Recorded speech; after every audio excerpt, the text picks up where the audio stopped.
उस दौर में मैं सक्सेसफुली 5 बार घुस के निकला हूं। मैं जानता हूं कि कैसे अध्ययन करें कि सीजीएल निकल जाए।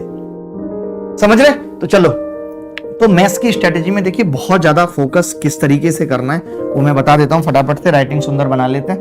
3-4 चीजें बताऊंगा, 5-1 मिनट लूंगा मैथ्स की स्ट्रेटेजी बताने में, ठीक है? स्ट्रेटेजी किस टॉपिक की? मैथ्स की। मेरे लिए भी मुश्किल होता है वक्त निकालना, हर किसी के लिए मुश्किल होता है। मेरी भी सुबह शाम क्लासेस रहती हैं। सुबह 8 बजे से क्लास रहती है, सुबह 10 से 12 रहती है, 8 से 9 रहती है, 8 से 10 रहती है, बट फिर भी मेरा सर्वस्व समर्पण है आपके लिए, ठीक है? और पेपर तक यही रखेंगे हम, ताकि हर हाल में हमारा सिलेक्शन हो, और जैसे पेपर खत्म हो जाएगा तो मेंस की प्रैक्टिस चालू कर देंगे। स्ट्रेटेजी मैथ्स की में क्या क्या बेसिक बातें हैं आज ये जरूरत क्यों पड़ती है कि हम स्ट्रेटेजी बताते हैं मैथ्स की? पहले नहीं थी ऐसी जरूरत, क्योंकि पहले कट ऑफ आया करती थी कि 60% 70%, लाइक जैसे भी आईएएस के एग्जाम की आती है। बट एसएससी में भी कट ऑफ जैसा कुछ भी नहीं है। यहाँ जो भी है कट ऑफ जैसा वो 100% है कि भाई आपको अगर एसएससी निकालना है तो आप 100% इसको टारगेट करना पड़ेगा। आज आप देखते होंगे, आज से 4 साल 5 साल पहले कोई नहीं बात करता था मुझे 200 नंबर लेके आने।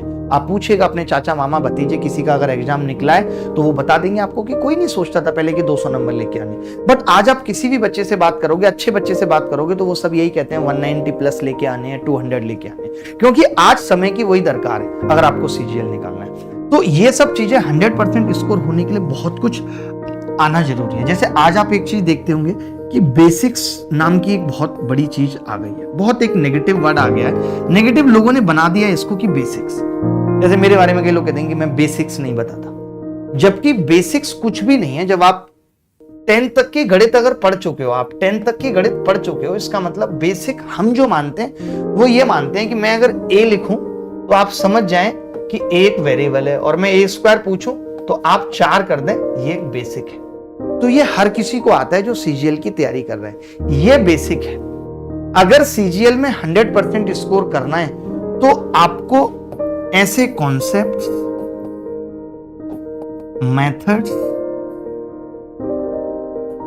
फॉर्मूले, कुछ ट्रिक्स, वो भी कॉन्सेप्ट बेस्ड ही होती हैं, और दूसरी चीज सबसे जरूरी है कैलकुलेशन। ये सारी चीजें जब अच्छी होंगी तो आप समझ लो कि आप सीजीएल में 100% स्कोर कर सकते हो। यहां पे कहीं मैंने बेसिक नहीं लिखा, क्योंकि एग्जाम निकालने के लिए, एग्जाम में अच्छे मार्क्स लाने के लिए किसी बेसिक की नीड नहीं। बेसिक क्या था मैंने बताया, a2 और a² था, ये बेसिक है, इसकी कोई जरूरत नहीं है, हर कोई जानता है। आज लोग बेसिक का क्या नाम दे रहे हैं मैं आपको बताता हूं। एक सवाल जो 3 लाइन में हो सकता था गिनती की, टीचर्स हो या बच्चे, उनको आदत पड़ गई है कि वो इस सवाल को जब तक 11 या 12 लाइन में ना करें तब तक बच्चे को फील नहीं आता कि टीचर ने कुछ किया है। तो टीचर को भी समझ में आ गया है, तो फिर वो इसी का नाम क्या दे देता है कि जो सवाल 2 या 3 लाइन में हो सकता था उसको वो 11 से 15 लाइन में करेगा, फिर कहेगा ये बेसिक है। तो मैं ये जानना चाहता हूं कि आप इस बेसिक को क्या बताना चाहते हो? आप इस बेसिक को क्या बताना चाहते हो? बस मुझे ये बता दो आप कि इस बेसिक को आप क्यों जानना चाहते हो, इसकी जरूरत क्या है? हमारा ध्येय सिलेक्शन लेना है, और मैं गारंटी के साथ कह सकता हूं कि जो इस बैच में पढ़ेगा, दुनिया की कोई ताकत नहीं है जो उसको रोक ले सिलेक्शन लेने से।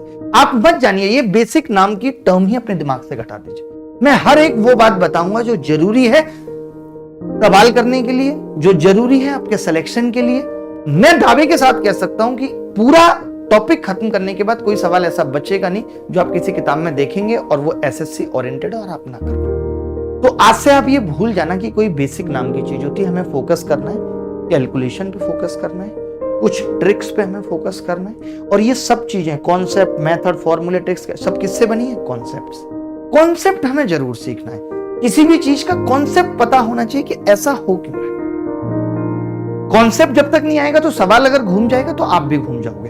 तो इसीलिए हम इन चीजों पे फोकस करेंगे, कॉन्सेप्ट, मैथ्स, मेथड्स, फॉर्मूले। ये मैं इसलिए भी बता रहा हूं क्योंकि आप मेरे से गलत उम्मीद पाल लें कि इन्होंने बेसिक टर्म का कहीं यूज नहीं किया। मैं इसलिए नहीं कर रहा क्योंकि ये आप 1 से 12 लाइन में सवाल करेगा, बच्चा कहेगा बहुत लंबा कर रहे हो, वो कहता है बेटा बेसिक बता रहा हूं, बेसिक जानना जरूरी है। क्या हर एक सवाल अगर 11-12 लाइन में होगा तो पेपर में 2 घंटे में सारे सवाल करना संभव है?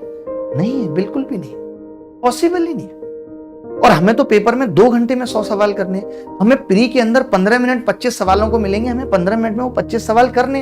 नहीं तो फिर हमें आज आप जो देखते हो, बहुत बच्चे शिकायत करते हैं मेरा टाइम मैनेजमेंट नहीं हो पाता, मैं पूरा पेपर नहीं अटेम्प्ट कर पाता। उसकी एकमात्र वजह है कि आपको गणित जितने कम समय में कर लेना चाहिए आप उतने में नहीं कर पा रहे, और जब आप उतने में नहीं कर पा रहे तो आप बाकी सब्जेक्ट्स का टाइम भी ले रहे हैं। पता चल रहा है रीजनिंग के 15 मिनट भी ले लिए आपने, आधा घंटे में सिर्फ गणित के 25 सवाल करे और आप अपने आप को राजा समझ रहे हैं। देखिए, कोई भी काम खत्म हुआ ये मायने नहीं रखता, कोई भी काम खत्म हुआ ये मायने नहीं रखता, कोई भी काम कितनी टाइम लिमिट में खत्म हुआ ये मायने रखता है। आपकी सरकारी नौकरी अगर 49 साल की उम्र पर लगे तो कोई उसके मायने नहीं है, क्योंकि जो उसके आउटपुट आने थे, शादी ब्याह, जीवन में खुशहाली, गुआ बीच, वो सब कुछ भी नहीं आए। तो ऐसे जैसे नौकरी टाइम पे मिलना जरूरी है, वैसे ही गणित के सवाल या पूरे पेपर के सवाल टाइम पे होना जरूरी है। कोई भी चीज टाइम पे होगी तो मजा है। आज बहुत सारी चीजों का मन करता होगा, या बचपन में बहुत सारी चीजों का मन करता था, अभी नहीं करता, टाइम लिमिट पूरी हो गई। तो टाइम बहुत जरूरी है। टाइम मैनेज करने के लिए कुछ नहीं करना, पेपर में सिर्फ गणित अच्छी बना लेना है, गणित के कॉन्सेप्ट, मेथड्स, फॉर्मूले, ट्रिक्स, कैलकुलेशन सबको रख लेना है। बीच बीच में कैलकुलेशन का क्या रोल है, कैलकुलेशन को कैसे आसान बना सकते हैं। जैसे कैलकुलेशन आसान बनाने के लिए हमारे दिमाग में हर वक्त डिविजिबिलिटी रूल रहना चाहिए, हमारे दिमाग में डिजिटल सम रहना चाहिए, हमारे दिमाग में परफेक्ट स्क्वायर नंबर के रूल्स रहने चाहिए। तो कैलकुलेशन का जो बहुत बड़ा रोल है वो नंबर सिस्टम है। कैलकुलेशन के जितने भी रूल हैं उसमें 90%, मैं कम बता रहा हूं, 99% रूल्स कैलकुलेशन के कहां से आएंगे? नंबर सिस्टम से, संख्या पद्धति से आएंगे, जिसको हम आज शुरू कर रहे हैं। अब नंबर सिस्टम एक टॉपिक है, मैं कहता हूं कि क्लासिफिकेशन ऑफ नंबर को बहुत अच्छे से समझना जरूरी है, क्योंकि असली बेसिक है वो। अगर वो असली बेसिक हमने नहीं जाना तो हम नहीं कर पाएंगे। तो इजाजत दें फटाफट